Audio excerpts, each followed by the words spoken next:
গতকালকে আরকি আমাদের যে সমাবেশে। পতিত যে ফ্যাসিবাদী যে বিরোধী আমরা আন্দোলন করেছিলাম জুলাই অভ্যুত্থানে যে সফল ছাত্র জনতার যে অবস্থান করেছিলাম, অভ্যুত্থান সংগঠিত হয়েছিল ইসলাম বিশ্ববিদ্যালয়ের জায়গা থেকে পতিত স্বৈরাচার বিরোধী, শেখ হাসিনা বিরোধী যে গণ অভ্যুত্থানে ক্রিয়ারত আ ক্রিয়াশীল ইসলাম বিশ্ববিদ্যালয়ের সকল ছাত্র সংগঠনকে আমরা আহ্বান জানিয়েছিলাম আমাদের আজকের মতবিনিময় সভায়। সে জায়গা থেকে শুধুমাত্র ছাত্র ইউনিয়ন, আমার জানা মতে ছাত্র ইউনিয়ন ছাড়া সবাই এসেছে।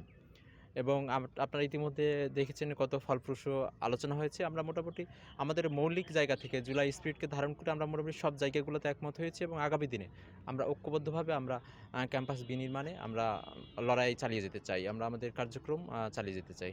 আপনারা এই একাত্তরটায় সবথেকে বেশি প্রায়োরিটি দিচ্ছেন বা প্রাধান্য দিচ্ছেন কোন বিষয়টা? মানে কোন স্বার্থটার জন্য একাত্তরটা হলেন বা সবাই এক হয়েছে কোন স্বার্থে?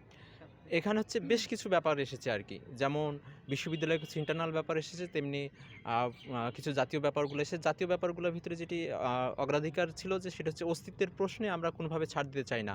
দেশের সার্বভৌমত্বের প্রশ্নে আমরা আমরা একমত হয়েছি যে দেশের সার্বভৌমত্বের প্রশ্নে আমরা যেকোনো কার্যক্রম এবং সর্বোচ্চভাবে আমরা সর্বোচ্চটুকু দিতে চাই এবং ঐক্যবদ্ধভাবে আমরা কর্মসূচি করতে চাই। আপনারা জানেন যে বিশেষ করে আগরতলায় বাংলাদেশের উপহাই কমিশনারের যেভাবে দুর্বৃত্ত, আমি বলব হিন্দু জঙ্গিদের যে জঙ্গিদের ভয়াল থাবায় যে আম আ ক্ষতিগ্রস্ত হয়েছে সেই দূতাবাস, সেই জায়গা থেকে আমরা আমাদের একটা ঐক্যবদ্ধ থাকাটা খুব ভীষণ জরুরি ছিল। আমরা জরুরি মনে করেছি। এ জায়গা থেকে আমরা একমত হয়েছি। আমরা অস্তিত্বের প্রশ্নে আমরা কোনো ছাড় দিতে চাই না। আর ইসলাম বিশ্ববিদ্যালয়ে বিভিন্ন ব্যাপারগুলো যে নিয়ে যে কথা হয়েছে যে যাদের হাতে গণহত্যার দায়ে গণহত্যার যে আমার ভাইয়ের যে রক্ত লেগে আছে এবং বিভিন্নভাবে এখনও গণহত্যার দায়ে অভিযুক্তরা বিভিন্ন জায়গায় যে আছে তাদেরকে দ্রুত অপসারণ করে একটি সুন্দর এবং আমাদের যে জুলাই স্পিরিটের সাথে যায় এমন মানুষজনের মাধ্যমে আমরা আগামী দিনে এগিয়ে যেতে চাই। আনন্দের আজকে সবাই যে আমরা একসাথে বসতে পারছি সকল সংগঠন মিলে। তবে ফ্যাসিবাদ এবং এই ছাত্রলীগ, এই ক্যাম্পাসে ছাত্রলীগ এবং ছাত্রলীগ আওয়ামী লীগ যে দোসর আছে, এইসব বিষয়ে আমরা এদের বিচার চাই এবং আমরা আশা করি আগামী সপ্তাহের মধ্যে আমরা ছাত্রদল বাঁধিয়ে একটি মামলা করব এবং এটাও আমি সমন্বয়ক আছে এবং ছাত্র শিবির আছে, অন্যান্য আছে, সবাই আছে, তাদেরকেও অনুরোধ করেছি আপনারা মামলা করেন। এতদিন যে এই সাধারণ শিক্ষার্থী সহ অন্যান্যদের উপর যে অত্যাচার নির্যাতন হয়েছে এবং গত অ্যাডমিশনের মধ্যে আমার ছাত্রদলের একজন মেম্বার গুরুতর আহত হয়েছিল, তাকে আমরা ঝিনাইদহ সদর হাসপাতালে চিকিৎসা করেছিলাম, পরবর্তীতে ঢাকাতে চিকিৎসা করতে সক্ষম হয়েছি। আর এই যে যত দুর্নীতিবাজ কর্মকর্তা আছে, শিক্ষক আছে, এদের বিচার দ্রুত হোক এটা প্রত্যাশা করছি। ছাত্র সংসদ নিয়ে আপনাদের কথা কি? আমরা চাই ছাত্র সংসদ দ্রুত কার্যকর হোক। করতে চাই। আমরা প্রস্তাবনা দিয়েছি, আপনারা জানেন। তো সেখানে আমরা আমাদের সরাসরি সময়ত উপাচার্য মহোদয়ের সাথে কথাও হয়েছে। উনি বলেছেন যে আইনিগত কিছু জটিলতা আছে আমাদের বিশ্ববিদ্যালয়ের, এখন পর্যন্ত ছাত্র সংসদ নিয়ে কোনো কিছু আমাদের গঠনতন্ত্রে নেই আর কি। তো সেক্ষেত্রে কিছু প্রসেসিং আছে, এটা আমরা যে কোনো মূল্যে যত দ্রুত সম্ভব উপাচার্য মহোদয়ের কাছে আপনাদের মাধ্যমে নিশ্চিত করতে চাই যে তারা যেন ছাত্র সংসদ নিশ্চিত করেন, দাবি চাই আর কি। আজকের এই যে অংশগ্রহণ আপনাদের আজকের আয়োজন নিয়ে জি, ধন্যবাদ সাংবাদিক বন্ধুকে।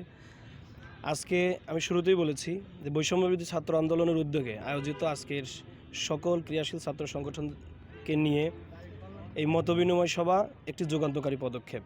আমরা যে এখন পর্যন্ত এই পতিত স্বৈরাচারী শেখ হাসিনা বা স্বৈরাচারের বিরুদ্ধে এখন পর্যন্ত আমরা এক প্ল্যাটফর্মে আছি, এটাই আমি মনে করি সর্বোচ্চ একটা উদাহরণ বার্তা আর কি। আমি দিতে চাই যে ফ্যাসিবাদের বিরুদ্ধে আমরা যে কোনো মূল্যে যে কোনো সময় এভাবে একসাথে থাকব, এখানে ফ্যাসিবাদের উত্থান হতে দেবো না।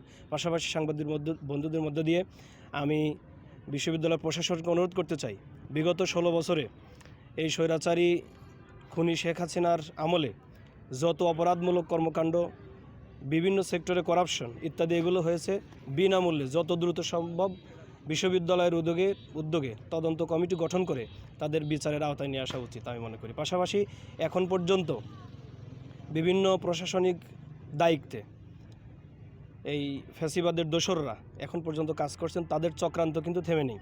আমরা প্রশাসনের কাছে দাবি জানাচ্ছি অনতিবিলম্বে তাদেরকে তাদের পদ থেকে সরিয়ে ফ্যাসিবাদ বিরোধী যারা ছিল তাদেরকে সেই পদে বসানোর জন্য আমি প্রশাসনকে অনুরোধ জানাতে চাই।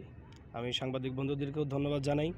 আপনারা পাশে ছিলেন বলে এই বৈষম্য বিরোধী ছাত্র আন্দোলনে আমরা দেখছি যে আমাদের সাথে এই সাংবাদিক বন্ধুরাও তাদের সর্বোচ্চ ত্যাগ করে আসলে ছিলেন।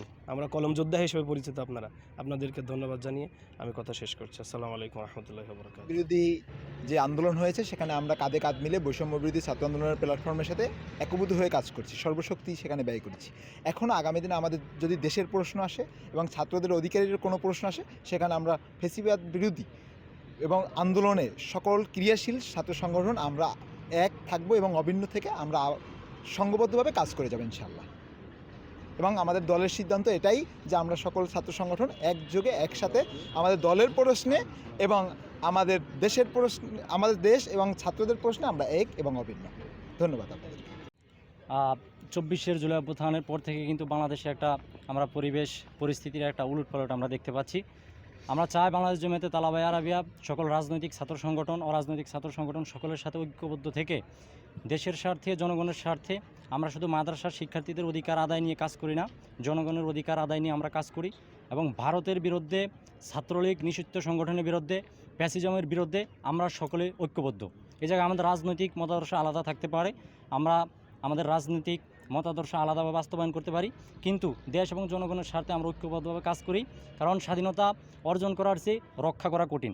আমরা এই স্বাধীনতা অর্জনে সোচ্চার থাকব এবং নিরাপদ ক্যাম্পাস গড়ে তোলার জন্য আমার ছাত্রদল, ছাত্র শিবির যে ভাইরা রয়েছেন এবং ইসলামী স্বাধীনতা ছাত্র আন্দোলন সহ সবাই আমরা ঐক্যবদ্ধ আছি।